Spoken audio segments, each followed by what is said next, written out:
Next देखते हैं government of India act 1919 को।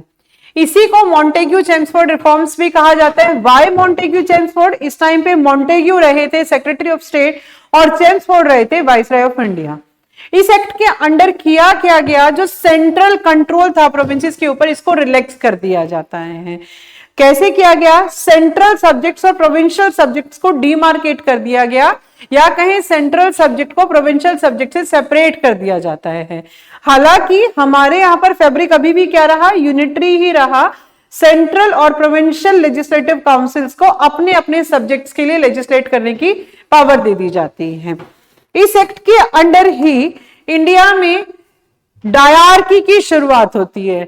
डायरकी की शुरुआत कैसे हुई कि जो प्रोविंशियल सब्जेक्ट्स थे इनको दो कैटेगरी में डिवाइड कर दिया जाता है। एक कैटेगरी होगी ट्रांसफर्ड, दूसरी कैटेगरी होगी रिजर्व।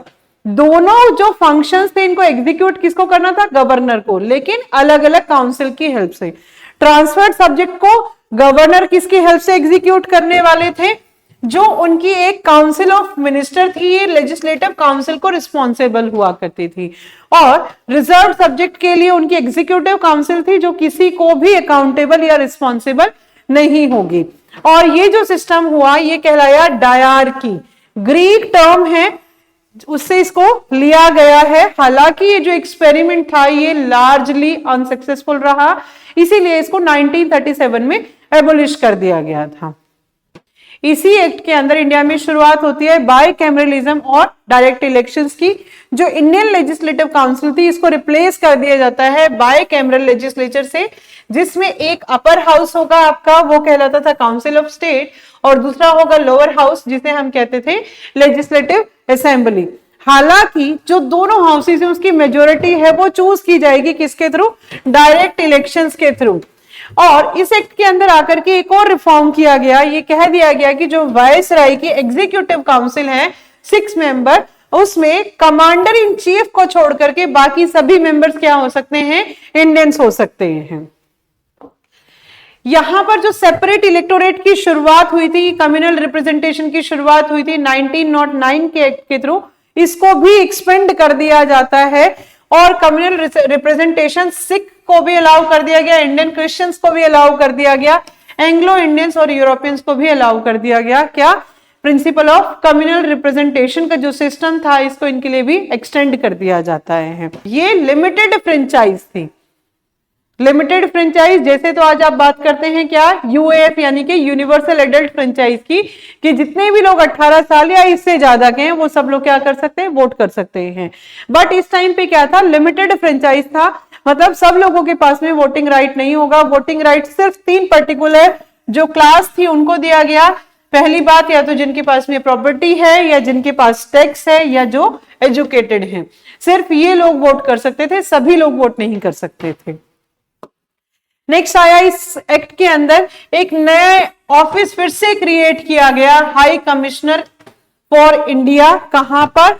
लंदन में। और इसको सेक्रेटरी ऑफ स्टेट जो कुछ फंक्शंस एग्जीक्यूट कर दिया किया करता था, उनमें से कुछ फंक्शंस इसको ट्रांसफर कर दिए जाते हैं। नेक्स्ट आया एक पब्लिक सर्विस कमीशन की शुरुआत के लिए प्रोविजन था कि पब्लिक सर्विस कमीशन की शुरुआत होगी। हालांकि इसके लिए बाद में 1924 में एक ली कमीशन कॉन्स्टिट्यूट किया गया और उसकी रिकमेंडेशन पे 1926 में सिविल सर्वेंट्स के रिक्रूटमेंट के लिए पब्लिक सर्विस कमीशन बनाया जाता है। यहां पर पहली बार प्रोविंशियल बजट को सेंट्रल बजट से सेपरेट कर दिया जाता है और कहा गया इसमें साथ ही कि हम 10 साल बाद एक स्टैट्यूटरी कमीशन कॉन्स्टिट्यूट करेंगे जो ये तय करेगा कि इंडियंस रिस्पॉन्सिबल गवर्नमेंट की जिम्मेदारी उठाने के लिए तैयार हैं या नहीं हैं। इसी का एक रिजल्ट आपके यहाँ पर जो आप लोगों ने सुना होगा 1927 में कमीशन कॉन्स्टिट्यूट होता है, साइमन कमीशन, और 28 में वो इंडिया पहुंचता है। साइमन गो बैक ये नारे आप लोगों ने छोटी क्लासेस में सबने सुने होंगे, क्योंकि आइडियली ये कमीशन कॉन्स्टिट्यूट होना था 1929 में, लेकिन ये कमीशन कब हुआ? 2 साल पहले ही कॉन्स्टिट्यूट हो गया। और इसके जो इंडियंस ने इसको अपोज किया उसके 2 ही रीजन से, इंडियंस ने इसको जो अपोज किया इसके 2 ही रीजन थे। सबसे पहली बात, ये अनटाइमली कॉन्स्टिट्यूट किया गया था, और दूसरी बात इसमें कोई भी इंडियन नहीं था, इसलिए हम इसे ऑल व्हाइट मैन कमीशन भी कहते हैं। नेक्स्ट आता है हमारा important act, government of India act 1935। देखिए आज भी हमारे कॉन्स्टिट्यूशन में पूरा का पूरा जो प्रभाव है, झलक है, वो गवर्नमेंट ऑफ इंडिया एक्ट 1935 की मिलती है। इस एक्ट के अंदर हुआ क्या था कि यहां से हमने लगभग 200 प्रोविजंस ऐसे हैं जिनको एज इट इज ले लिया है। तो इसके अंदर हुआ क्या है कि सबसे पहली बात की गई कि ऑल इंडिया फेडरेशन बनाया जाएगा, कंसिस्टिंग किसको, ब्रिटिश प्रोविंसेस और प्रिंसली स्टेट्स को मिला करके। तीनों के लिए क्या है, 3 लिस्ट भी तैयार की गई थी, फेडरल लिस्ट जिसके अंदर 59 आइटम्स होंगे, प्रोविंशियल लिस्ट जिसके अंदर आपके 54 आइटम्स होंगे, और कॉन्करेंट लिस्ट जो 36 सब्जेक्ट जिसके अंडर होंगे। लेकिन ये फेडरेशन कभी नहीं बन पाया क्योंकि प्रिंसली स्टेट्स ने ऑल इंडिया फेडरेशन को ज्वाइन करने से मना कर दिया। बट अगर हम कहें फेडरेशन का कॉन्सेप्ट सबसे पहले किस एक्ट के अंदर आया है, वो गवर्नमेंट ऑफ इंडिया एक्ट 1935 ही है। नेक्स्ट देखते हैं, यहां पर कहा गया कि जो रेजिड्यूरी पावर्स हैं वो किसके पास रहेंगी, वाइसराय के पास रहेंगी। आप हमें कमेंट में ये बताइए कि आज के टाइम पे रेजिड्यूरी पावर्स किसके पास में है, ठीक है।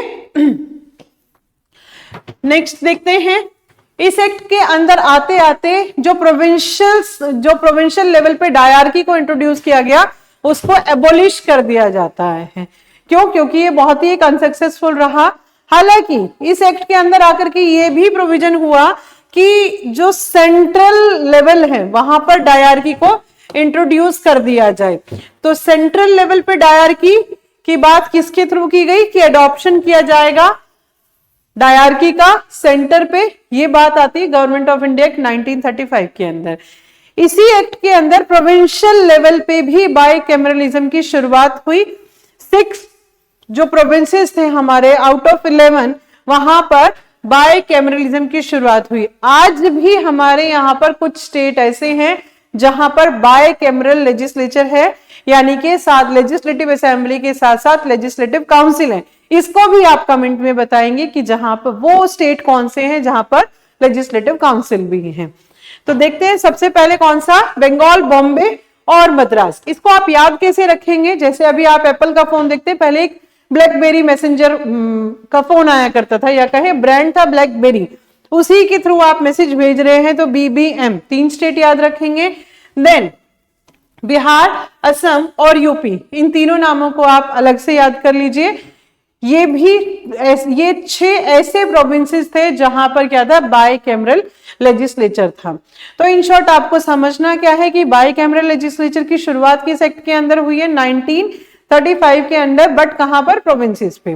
नेक्स्ट देखते हैं कि जो कम्युनल रिप्रेजेंटेशन वाला प्रिंसिपल था 1909 में शुरू हुआ, इसको फर्दर एक्सटेंड कर दिया जाता है डिप्रेस्ड क्लास के लिए भी, विमेन के लिए भी और लेबर के लिए भी।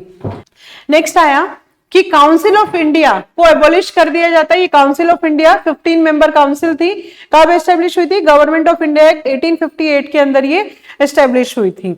नेक्स्ट जो फ्रेंचाइज यानी कि आपकी वोटिंग राइट थे, वो लिमिटेड फ्रेंचाइज था, इसको भी क्या कर दिया गया, फ्रेंचाइज को एक्सटेंड कर दिया जाता है, लेकिन कितना 10% ही किया गया था, सभी लोगों को अभी भी नहीं दिया गया। यूनिवर्सल एडल्ट फ्रेंचाइज अभी भी नहीं आया है।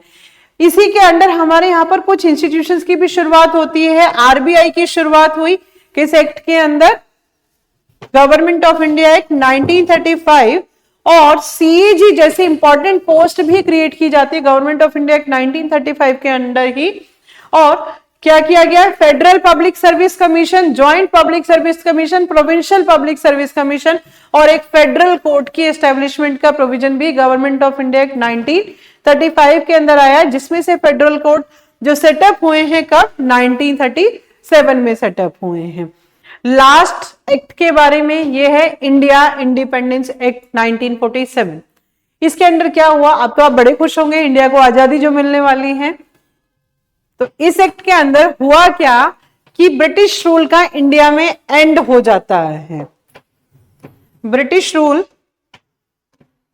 इंडिया में एंड हो जाता है, और इसका रिजल्ट क्या रहेगा कि इंडिया एक इंडिपेंडेंट और सॉवरेन नेशन डिक्लेयर कर दिया जाता है 15 अगस्त 1947 को। साथ ही जब इंडिया का पार्टीशन भी तय हो गया था और पार्टीशन के बाद में दो नए डोमिनियन क्रिएट किए जाते हैं, इंडिया और पाकिस्तान नाम के, और साथ ही इनको यह भी राइट था कि ये कॉमनवेल्थ से अपनी मेंबरशिप को सेसीड कर सकते हैं, मेंबरशिप को खत्म कर सकते हैं। दोनों डोमिनियंस के लिए एक सेपरेट कॉन्स्टिट्यूएंट असेंबली बना दी जाती है और कॉन्स्टिट्यूएंट असेंबली को ऑथराइज कर दिया जाता है कि एक तो आपका काम क्या है कि कॉन्स्टिट्यूशन को फ्रेम करना आपका काम होगा और उसको अडॉप्ट करना, और साथ ही साथ जब तक आपका कॉन्स्टिट्यूशन नहीं बन सकता है तो आप ऑर्डिनरी लेजिस्लेशन का काम भी करेंगे। ये दोनों पावर दे दी जाती है किसको? कॉन्स्टिट्यूएंट असेंबली को। अब हम देखेंगे कौन से ऐसे ऑफिसेस थे जो खत्म हो जाते हैं। यहां पर मैंने इसको समराइज किया है, आप पॉइंटर्स में चाहे तो याद कर सकते हैं। वायसराय की पोस्ट जो बनी थी उसको भी खत्म कर दिया जाता है। और देखिए साथ ही अब यहां देखेंगे कि दो इंपॉर्टेंट ऑफिसेस थे जो क्रिएट हुए थे गवर्नमेंट ऑफ इंडिया एक्ट 1858 के अंदर, वो दोनों ऑफिसेस यहां पर खत्म कर दिए जाते हैं। सबसे पहला ऑफिस था किसका? सेक्रेटरी ऑफ स्टेट का। तो सेक्रेटरी ऑफ स्टेट का ऑफिस भी एबोलिश हो गया और वायसराय का जो ऑफिस था इसको भी एबोलिश कर दिया जाता है। नेक्स्ट आता है प्रिंसली स्टेट्स के साथ क्या हुआ? प्रिंसली स्टेट्स पे जो ब्रिटिश पैरामाउंटेंसी थी वो लैप्स हो जाती है, खत्म हो जाती है, और कह दिया गया कि 15 अगस्त 1947 के बाद में चाहे जो भी कोई ट्रीटी इन्होंने प्रिंसली स्टेट्स के साथ की हो या ट्राइबल एरियाज के साथ की है वो सब 15 अगस्त 1947 के बाद में खत्म हो जाएगी। हाँ, इन्होंने प्रिंसली स्टेट्स को एक फ्रीडम दे दी थी। वो फ्रीडम क्या थी कि आप चाहें तो इंडिया या पाकिस्तान दोनों में से किसी भी डोमिनियन को ज्वाइन कर सकते हो और चाहे तो इंडिपेंडेंट रह सकते हैं। हालांकि ये जो फ्रीडम थी ये इंडिया में बहुत सारे जो डिस्टर्बेंसेस हैं आज भी उनका एक बड़ा रीजन बनती है। नेक्स्ट क्या रहा? जो ब्रिटिश गवर्नमेंट थी इसका क्या स्टेटस आ गया? देखिए ब्रिटिश जो मोनार्क थे उनको डिप्राइव कर दिया गया किससे? वो जो वीटो किया करते थे। आज भी हमारे प्रेसिडेंट साहब के पास में वीटो की पावर है। ये किस आर्टिकल के अंदर है ये भी आप मुझे बताएंगे। आप कहेंगे कि मैडम आप तो बहुत सारा होमवर्क दे रहे हैं, तो कोई नहीं, क्योंकि हमें क्विक रीजन भी तो करना है, पेपर नजदीक है, तो इसका आंसर भी आप ही कमेंट बॉक्स में देंगे कि किस आर्टिकल के अंदर president of India veto powers को एंजॉय करते हैं। साथ ही साथ जो कुछ बिल को रिजर्व किया जाता था ब्रिटिश मोनार्क के लिए, ये दोनों सिस्टम खत्म हो जाते हैं। हालांकि गवर्नर जनरल के पास अभी भी ये पावर रही बिल को रिजर्व कराने की। ब्रिटिश जो मोनार्क थे इन्होंने टाइटल लिया था एम्परर ऑफ इंडिया का, ये टाइटल भी इनका खत्म कर दिया जाता है। और जो ब्रिटेन की गवर्नमेंट है उसकी अब इंडिया के लिए कोई किसी भी तरह की रिस्पॉन्सिबिलिटी नहीं होगी, ये कह दिया गया। ब्रिटिश पार्लियामेंट द्वारा बनाया गया कोई भी एक्ट 15 अगस्त 1947 के बाद में इंडिया या पाकिस्तान किसी पे भी लागू नहीं किया जाएगा। अब जब तक हमारे यहाँ पर कॉन्स्टिट्यूशन नहीं बनता है तो इंडिया की गवर्नेंस कैसे काम करेगी इसके बारे में बताया गया कि अनटिल अनलेस आपका कॉन्स्टिट्यूशन नहीं बनता है इंडिया का एडमिनिस्ट्रेशन रेगुलेट होगा गवर्नमेंट ऑफ इंडिया एक्ट 1935 के अंडर। लास्ट आता है कि गवर्नर जनरल ऑफ इंडिया थे और प्रोविंशियल जो गवर्नर्स थे इनको कॉन्स्टिट्यूशनल हेड बना दिया जाता है, या सेरेमोनियल हेड या नॉमिनल हेड, ये आज भी हमारे कॉन्स्टिट्यूशन में प्रोविजन एज इट इज है। इनको काम करना होगा अपनी अपनी काउंसिल ऑफ मिनिस्टर की एड से। आज हमारे कॉन्स्टिट्यूशन में आर्टिकल 74 बात करता है प्रेसिडेंट को एड और एडवाइस देने के लिए काउंसिल ऑफ मिनिस्टर होगी, और 163 भी बात करता है गवर्नर की एड और एडवाइस के लिए क्या होगा? काउंसिल ऑफ मिनिस्टर होगी। हाँ, आप इसको कैसे याद रख सकते हैं? क्योंकि अगर आप इनका टोटल करते हैं 3 और 1 4, 6 और 1 7, तो 74 ही कुछ ऐसा सा नंबर है जहां पर गवर्नर और प्रेसिडेंट की हेल्प के लिए काउंसिल ऑफ मिनिस्टर की बात की गई है। लास्ट प्रोविजन रहा कि जो सेक्रेटरी ऑफ स्टेट के थ्रू सिविल सर्विसेज में रिक्रूटमेंट और कुछ रिजर्वेशन हुआ करता था पोस्ट का, इसको खत्म कर दिया जाता है। हालांकि सिविल सर्विसेज को डिसकंटिन्यू नहीं किया जाता और जिन मेंबर्स ने पहले सिविल सर्विसेज ज्वाइन कर ली थी वो अपने वही बेनिफिट्स के लिए एंटाइटल्ड रहेंगे जो उनको ऑलरेडी मिल रहे थे। आज की इस क्लास के लिए इतना ही। हम नेक्स्ट क्लास कंटिन्यू करेंगे इंपॉर्टेंट थिंकर्स के साथ में। और आज के लिए थैंक यू।